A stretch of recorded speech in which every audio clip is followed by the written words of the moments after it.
Braun of Indiana announced he is going to call a special session to work on changing his state's voting map. CBS News correspondent Chanel Call live on that story from New York. So yet another state looking to redraw maps. Chanel, tell us about this one. Yeah, Reed, good to be with you this morning. This becomes now the latest state to try to do this. Why? Well, because the Trump administration asked them to do this because they're trying to keep control of the House ahead of next year's midterm election. So let's show you how this announcement came through to our newsroom.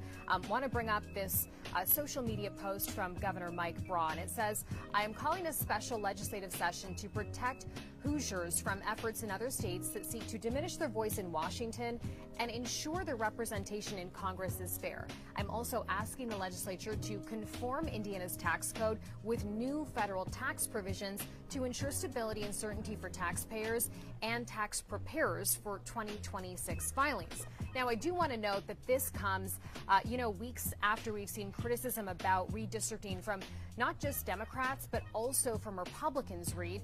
In fact, we've also seen some protests erupt in the last few months in Indiana. We've seen protests there in August, in September, and in October. I want to bring up now some photos. Here they are.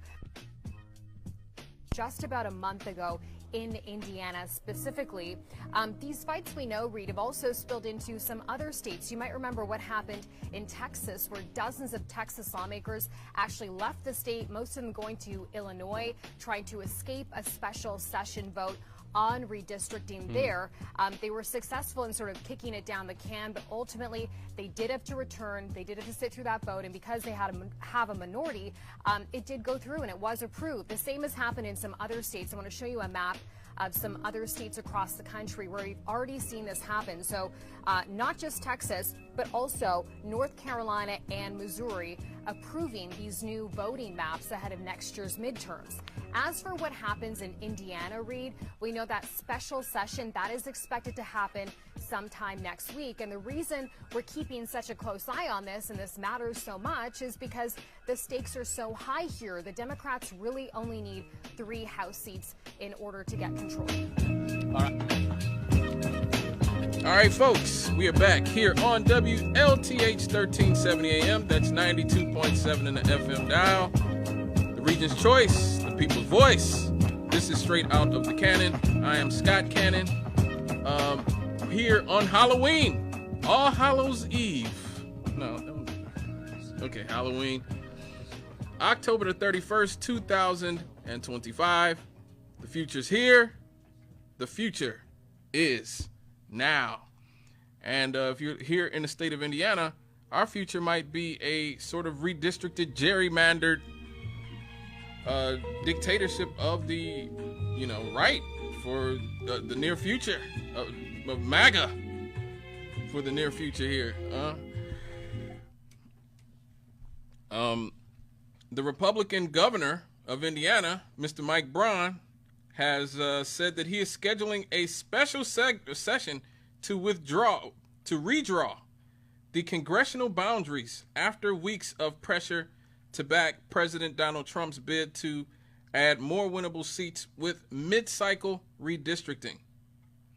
Trump has pressed the Republicans to draw new maps that will give the party an easier path to maintain control of the House in the midterms. But Democrats have pushed back in some states, including Virginia, where a special session on Monday marked a first step towards redistricting. While Republicans in Texas, Missouri, and North Carolina have already enacted new congressional districts, Indiana lawmakers have been hesitant. Indiana Governor Mike Braun called for the General Assembly to convene on November the 3rd for the special session. It is unclear whether enough of the GOP majority Senate will back the new maps. Democrats only need to gain 3 seats to flip control of the U.S. House. Donald Trump is hoping that districting can help avert historical trends in which the president's party typically loses seats in a midterm election. These stakes are very high for the Trump administration.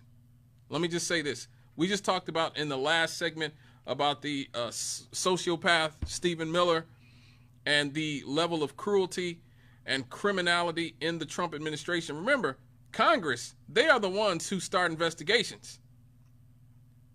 and they will have a field day. They could have a field day with the Trump administration. And so for a lot of these Trump people, staying out of jail, and a lot of these people who've gone along with MAGA, staying out of jail is a very powerful motivator. They do not want investigations into what they're doing. And so with Donald Trump, he's almost like Netanyahu. Him and Netanyahu are alike in a lot of ways. And a big part of it is they have to stay in power to avoid going to jail, or at least facing some real legal consequences. They have to be in power. And this is why MAGA is putting on the full court press to try to literally rig our elections midstream. Now, you can make the argument, Illinois gerrymanders its districts, and it does. Every 10 years, like you're supposed to. Every 10 years, like you're supposed to. The Trump administration and the Republicans, however, have decided in the middle of the decade that, we just redrew the maps 5 years ago, but we're going to redraw them again.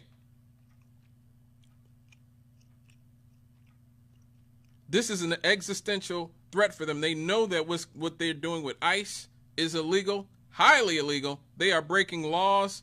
What they're doing in terms of literally committing war crimes and blowing up, flouting international law by blowing up random fishing boats in the Pacific, in the Caribbean, saying that they're Venezuelan drug dealers without any evidence whatsoever, presenting any evidence. Congress has not declared war whatsoever. There is so much criminality going on in the Trump administration at this point, at least open criminality, more than the average level of criminality. Because let's just be real, all of our presidents are war criminals, every single one of them. If America did not control the international criminal court, like pretty much all of our presidents would be in prison, and rightfully so. But this administration has openly flouted the law without any even sort of pretense of, we're doing this because of a special provision that'll... No, the Trump administration just said, yeah, we're criminals. What the hell are you going to do about it? They're just more open and honest about it. And that brazenness, if the Democrats get back in power in terms of Congress, good Lord, the amount of investigations they could launch into Donald Trump and his cryptocurrency connections, his connections to people like Larry Ellison and Elon Musk, and the amount of improprieties could be off the charts. So this is definitely existential for them. That's what the stakes are. That's why they don't plan on leaving.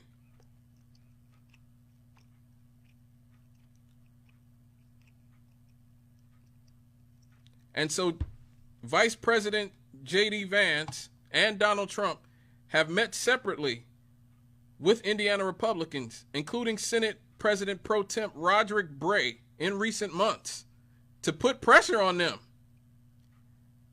Now, Mike Braun, our governor, is a staunch Trump supporter in a state that the president won by 19 points in 2024, but said previously that he did not want to call a special session until he was certain lawmakers would back a new map, because Braun doesn't want to get embarrassed.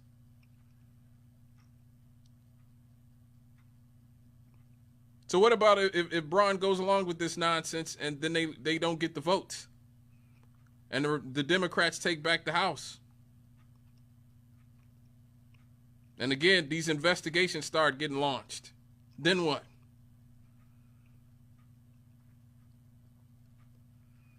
Indiana Republicans hold a supermajority in both chambers. Yes, I'm well aware. Having lived in this state my entire life, I'm very aware that they hold a supermajority in both chambers. Typically, states redraw boundaries of congressional districts every 10 years after the census. has concluded.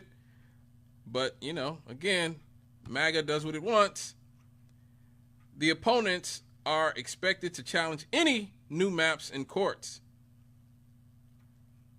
Now, when Indiana Republicans adopted the existing boundaries 4 years ago, Bray said that they would serve Hoosiers well for the next decade. So that's what the president pro temp here in the state of Indiana said. He said they would serve Hoosiers well for the next decade.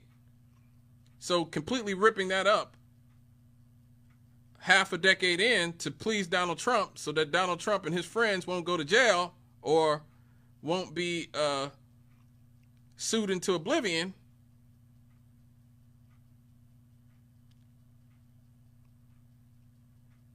Isn't going to look well on his resume.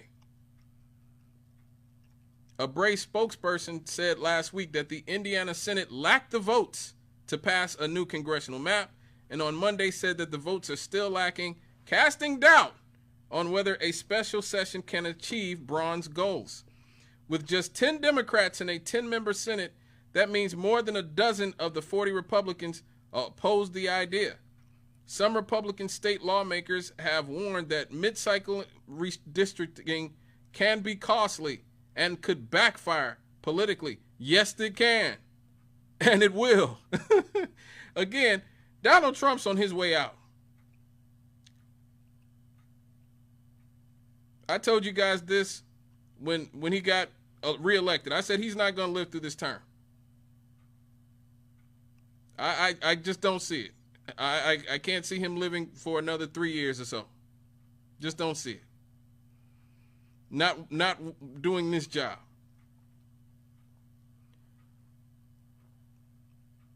And so he's basically just trying to save himself. The people who are left after him are going to have such a mess to clean up. Good Lord.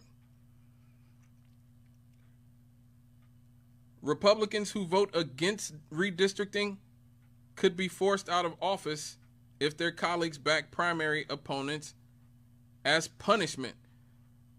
So again, you know, that may have worked a little bit better some years ago, but we're seeing with Thomas Massie, Donald Trump is going after Thomas Massie of Kentucky because he seems to be one of the few Republicans who really means it when he says America first.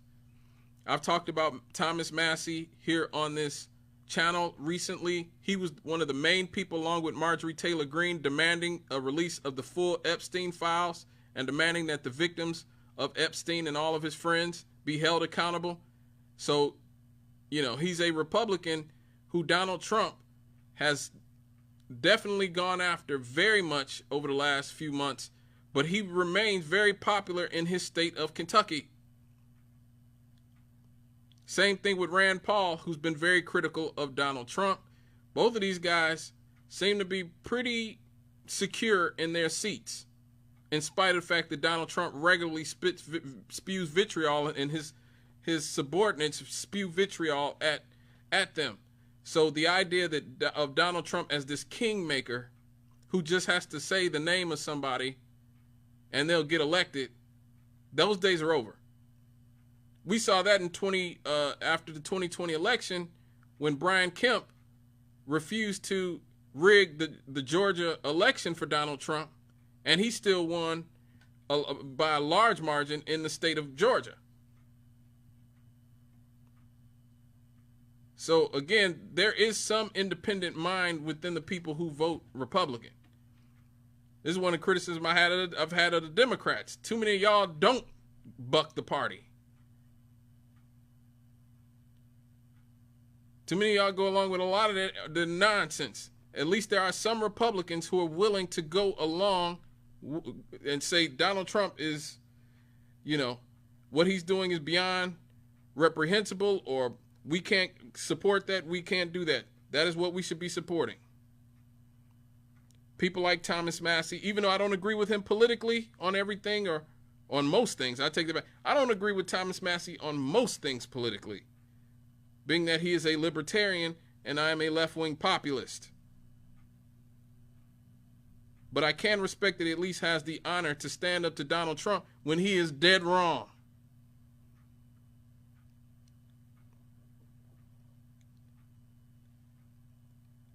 And so what this means for us is that the GOP can target districts near Chicago and Indianapolis. That's us. That's us. Right here on the border. Republicans outnumber Democrats in Indiana's congressional delegation 7-2, limiting possibilities of squeezing out another seat. However, many in the GOP see redistricting as a chance for the party to represent all 9 seats. The GOP would likely target Indiana's first congressional district, a longtime Democratic stronghold encompassing Gary, East Chicago, Hammond, and all the cities near Chicago in the state's northwest corner. So that's Frank J. Mervan.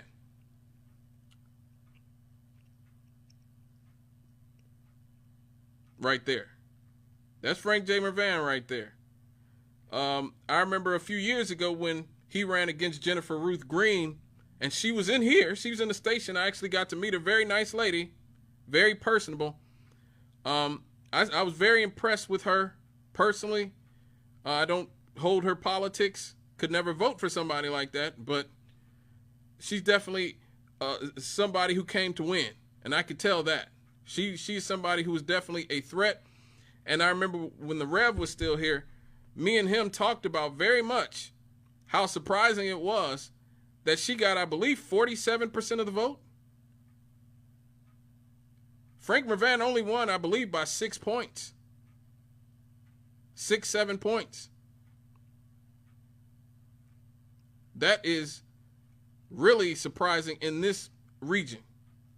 And in a redistricted, gerrymandered rematch, there's no telling that somebody like Jennifer Ruth Green could not overcome whatever little deficit that there was when she ran in, I believe that was 2022. Just saying, folks. They're also targeting Andre Carson, downstate, Julia Carson's son, the son of Julia Carson, Andre Carson.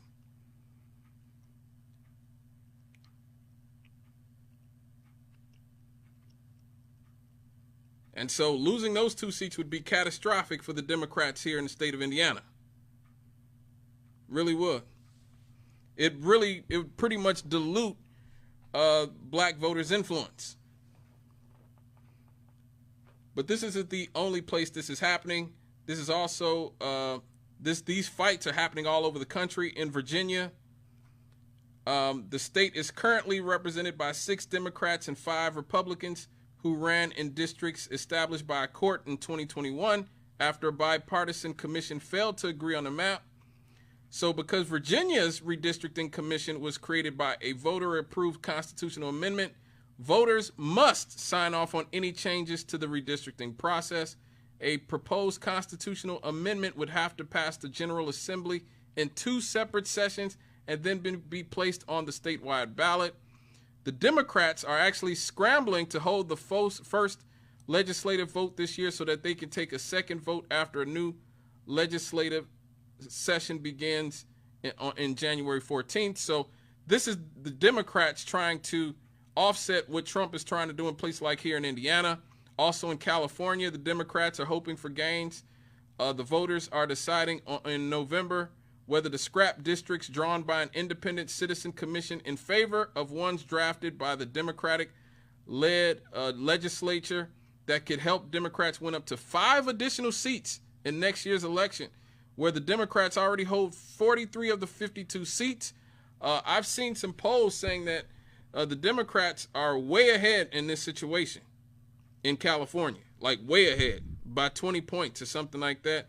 So it looks like California, if Trump is serious about going through with this level of gerrymandering in the middle of the decade, it looks like the Democrats will actually start rejiggering their own states in revenge. Redistricting could spread to even more states. You know, the democratically led Illinois General Assembly was scheduled to be in session this week. In Kansas, Republicans have moved a step to calling themselves into a special session on redistricting through a legislative petition. Their state president, Ty Masterson, said that he has the necessary 2/3 in the Senate, but House Republicans have at least a few holdouts. The petition drive is necessary because the Democratic Governor Laura Kelly isn't likely to call a session to withdraw the current map that has sent 3 Republicans and 1 Democrat to the House. And so again, you know, this is a huge mess that we have here in this country, because what we're doing is we're becoming more polarized. Pretty soon we're in a situation where the idea of a purple state, where red and blue sort of coexist, that might not be a thing much longer. You're just going to see one group control one state, another group. That's how you end up in type of a civil war type conditions, where you have the level of polarization that we're seeing in this country at this point. And that's important to understand. And all of this, like I said, goes back to the fact that Trump and his people do not plan on leaving. He intends to die in office, I think, fairly soon. But the people under him know that they have to save their behinds too. J.D. Vance and Pete Hegseth and Stephen Miller knows for certain that Democrats would love to see him led out of the White House or out of anything in handcuffs, because of the amount of flagrant law breaking this administration has done. And so this is something we're going to have to keep an eye on. And more importantly, we're going to have to get out and vote. I do not advocate for either party, but I do advocate for us, especially black people, especially working class people in this region, making our voices heard. Period. And this is why I've been asking for many years, why don't we, as a society, as a country, just register every 18-year-old to vote at their high school? All the seniors who are 17 and 18, especially the ones who are already 18, why don't we just let them register to vote at their school?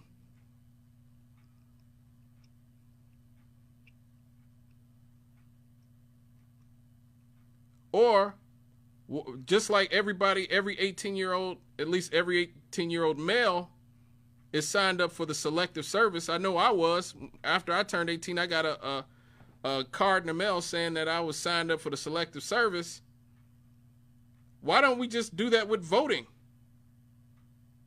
The day you turn 18, you get a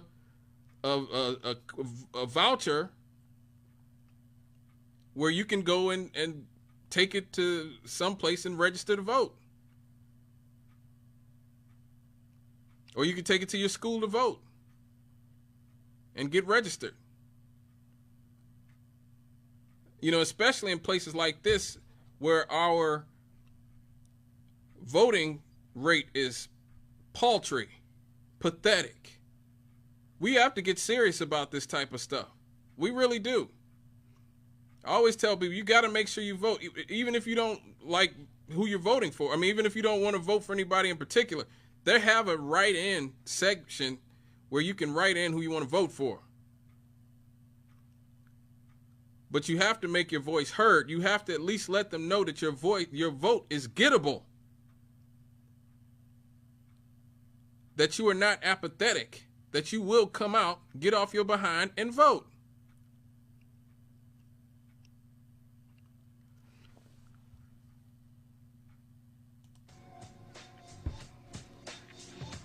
All right, folks. Here we are on the Halloween episode of Straight Out of the Cannon, Issues and Answers with me, Scott Cannon. It's been a very scary first hour. There's been police brutality. There's been voter disenfranchisement. And also You know, fears about people starving here in our country. So let's just lighten the mood and have some happy happies. How about that? Let's lighten the mood. Happy happies when we get back in the musical spotlight. Here on Straight Out of the Cannon with me, Scott Cannon, here on WLTH 1370 AM. That's 92.7 in the FM dial, the region's choice, the people's voice. We'll be right back after these.